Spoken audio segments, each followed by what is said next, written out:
Hello once again, and welcome to the Miramichi Historical Linkages podcast.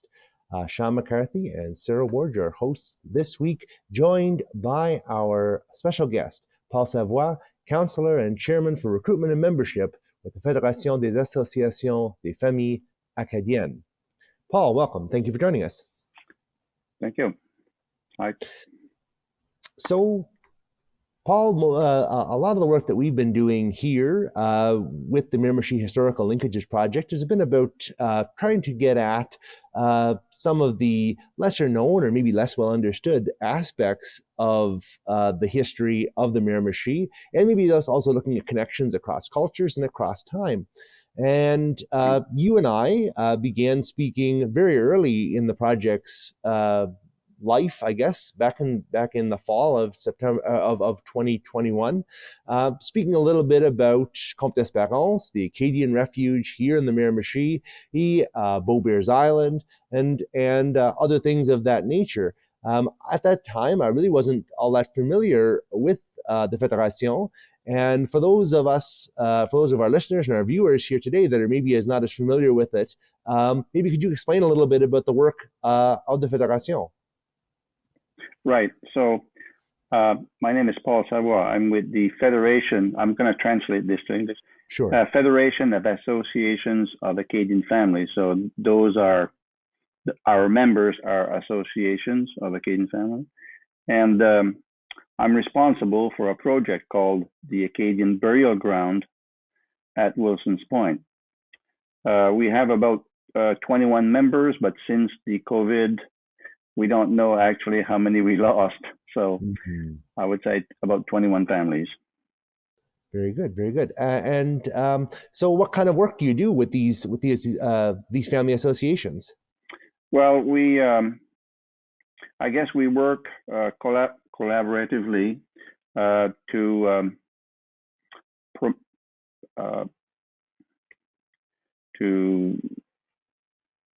projects like genealogy, history, promoting the culture, that sort of thing related to mainly our history and genealogy. Very good, very good. And yeah, so maybe tell us a little bit more about this, about the project that you're working on here in Miramichi and at Wilson's Point. All right, so I'm not sure what the audience will be, but I'm sure that people from the Miramichi are familiar with Wilson's Point. But for those who are not from the Miramichi, I can just say that Wilson's Point is located within the enclosure park at Miramichi. It is owned by the province of New Brunswick and managed by the Miramichi Scottish Association. It's also a national historical site, but it's called Beaubears National Historical Site, and it includes also the island of Beaubears Island, so the two sides. Our project is, the main objective of the project is to find the location of the burial ground, the Acadian burial ground at Wilson's Point.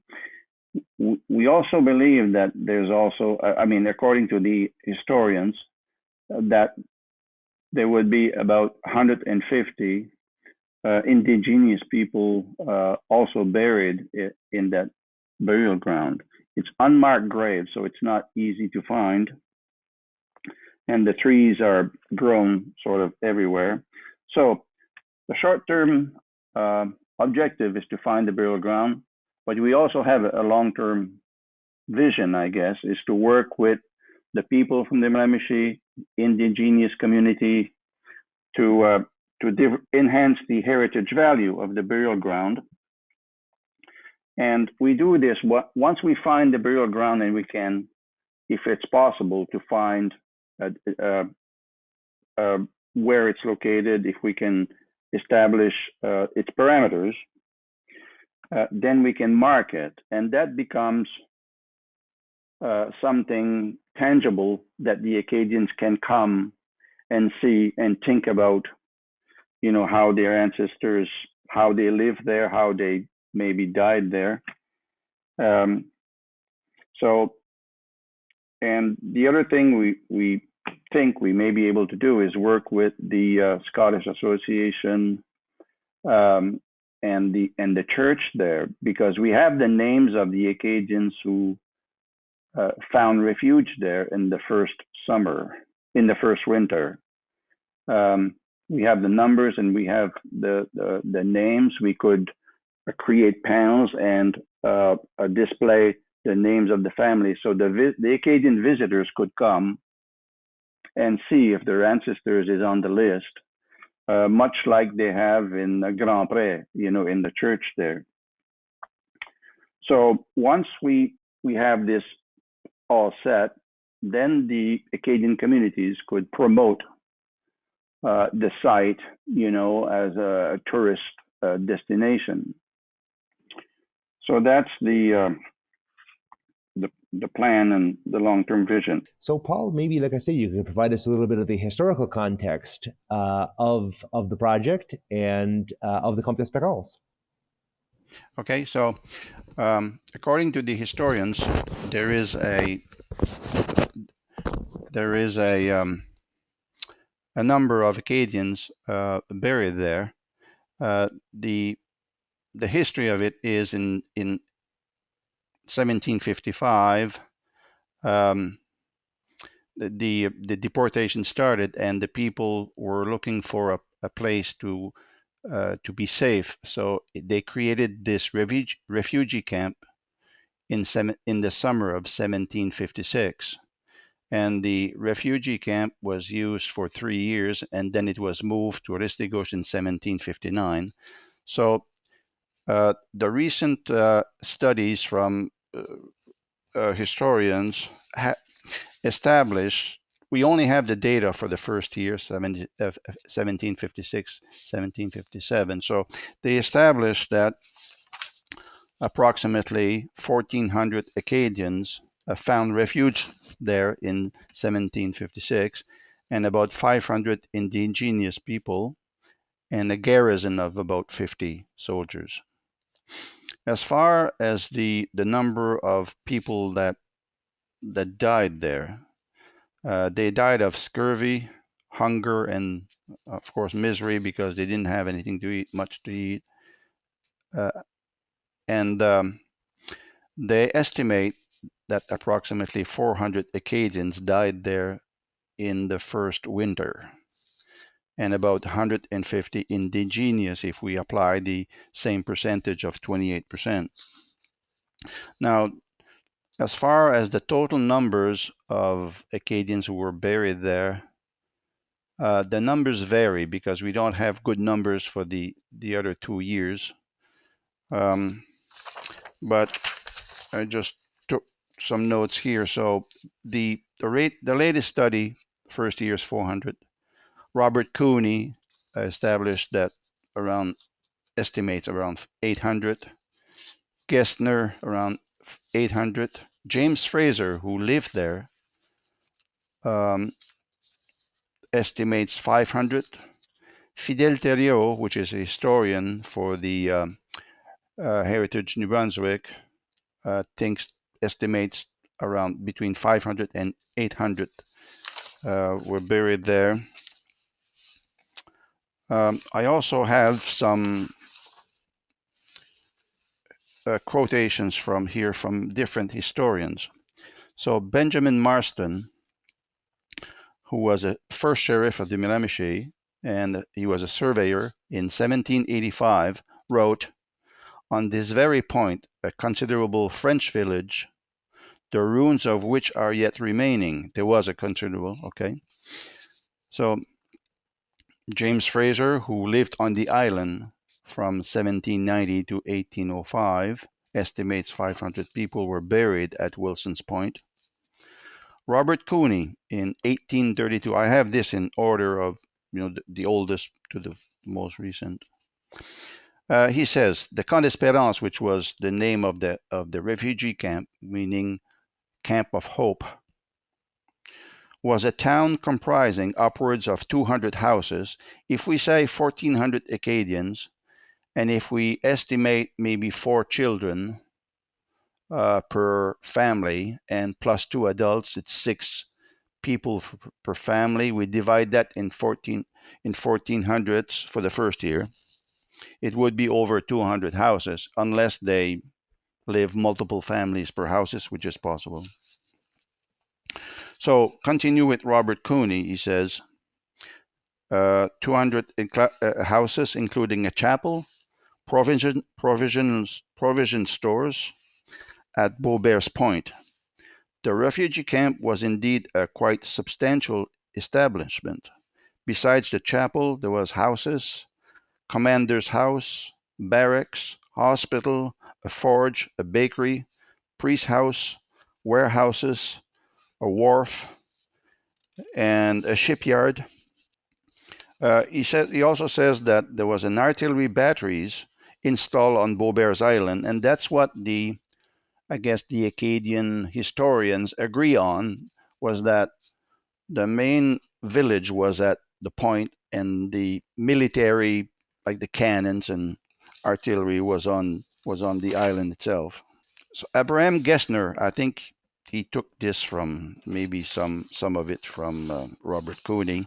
He says, by the famine and pestilence, 800 of the inhabitants died, and the greater number were buried at Beaubear's Point.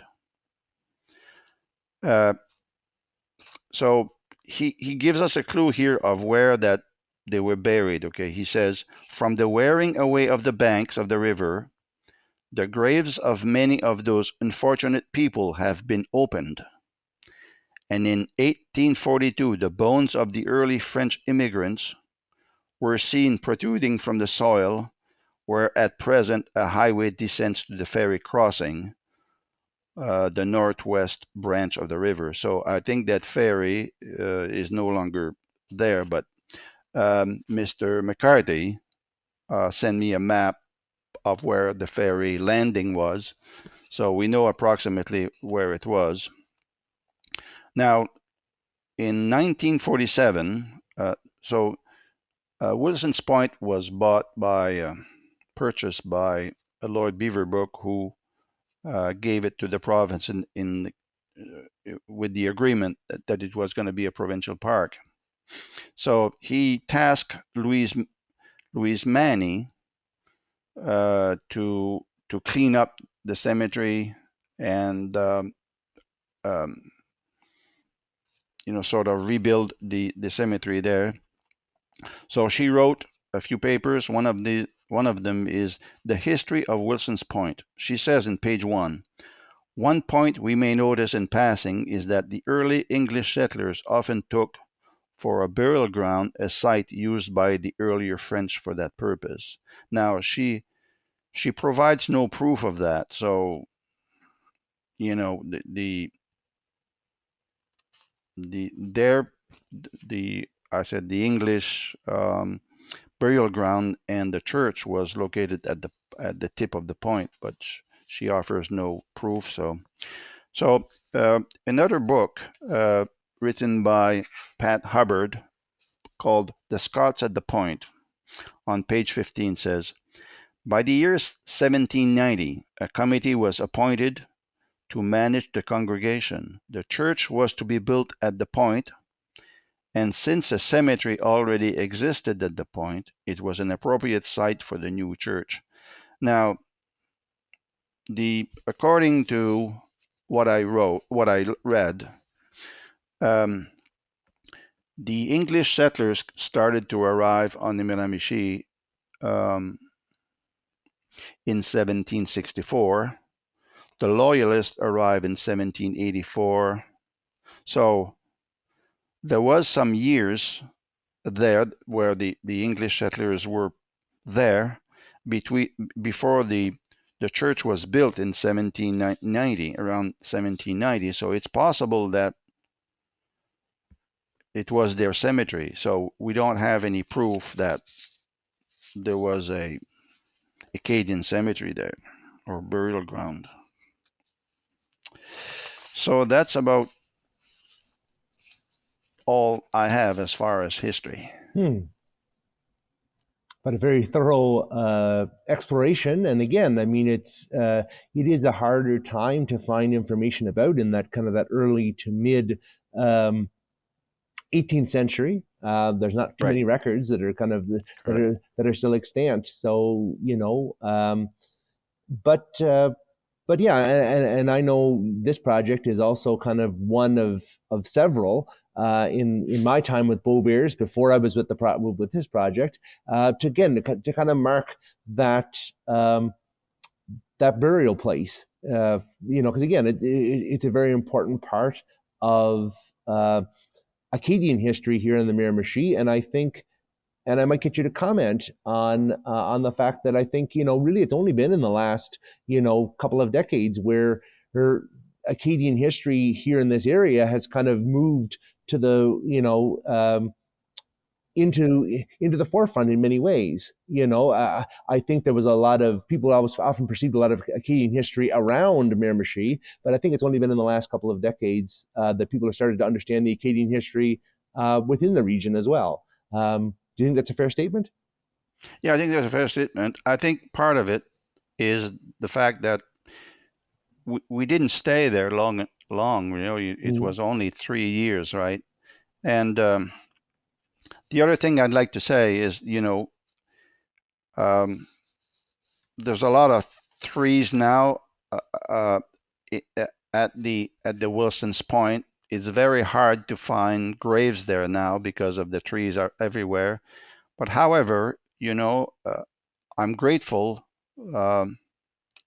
to the people, the Scottish Association, to at least have um, preserved some of the history there. But because if it wasn't for them, there wouldn't be a church, there wouldn't be any. It would all be trees, right? So um, we we hope to build a relationship with the different stakeholders at the Miramichi.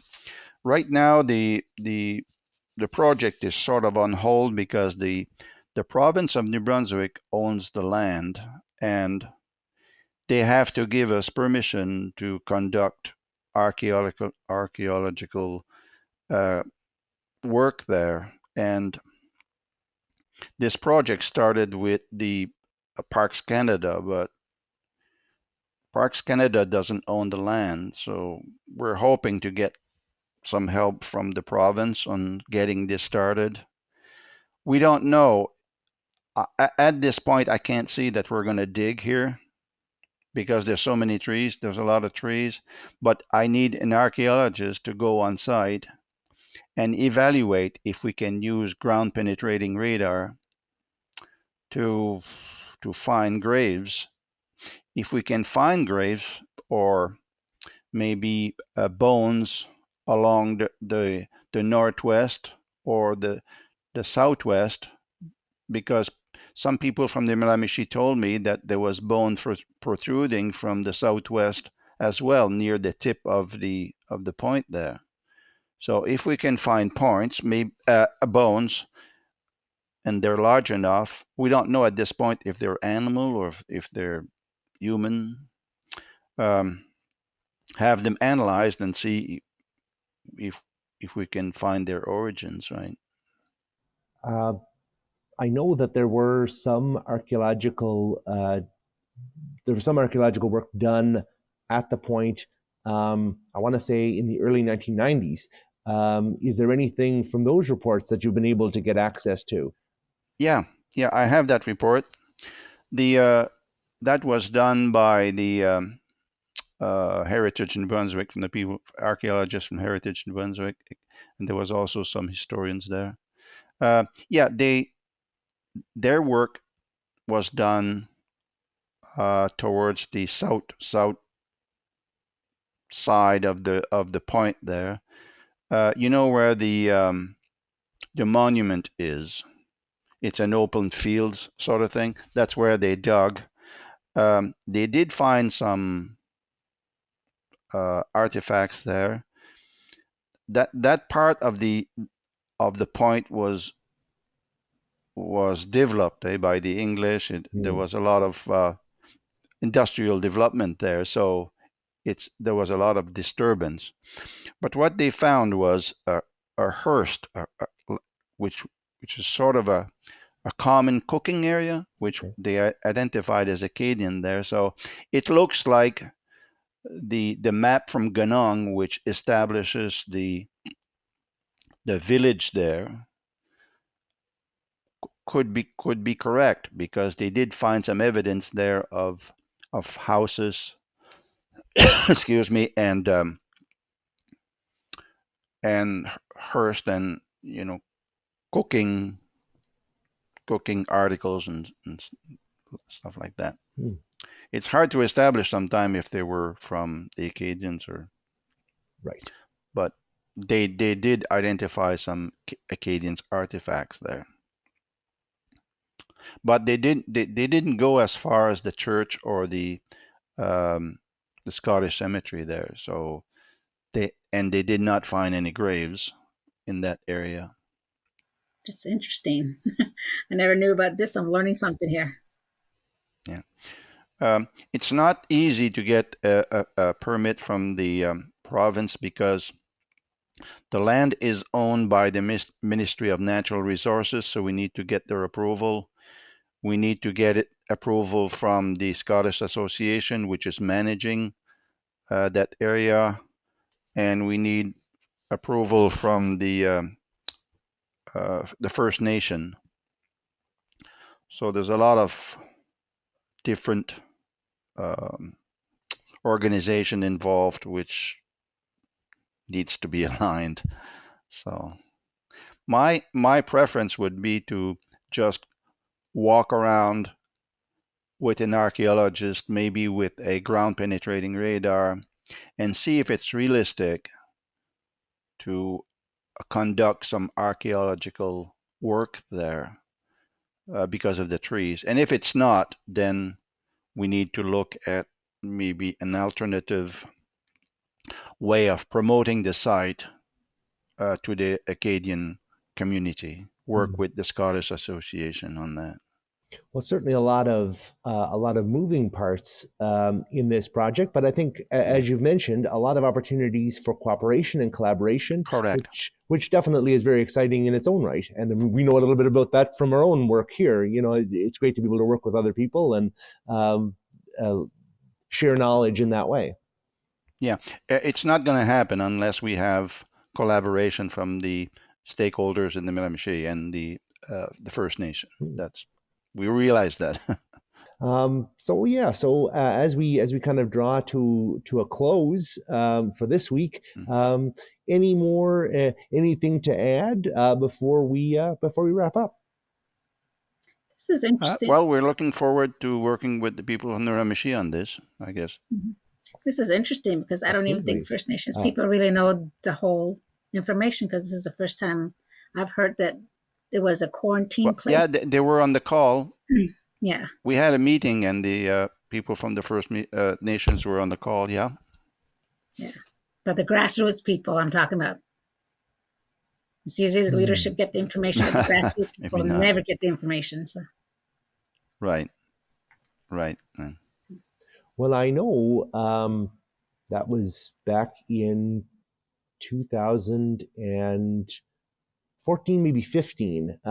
Again, when those documents came from France, detailing, the receipts, the payments that were made at the encampment, and some of the help that was received in those years. Right. There's I know there, again, kind of to harken back to Rochelle Bernard's episode with us a few weeks ago now, talking about, that it was well known within the Acadian community that it was the Mi'kmaq who helped them.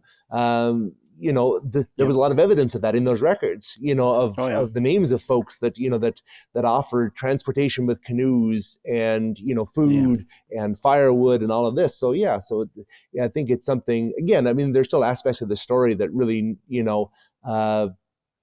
deserve to be kind of told in a much broader way. And we're really hopeful that the project that you're undertaking will be able to facilitate that in some measure.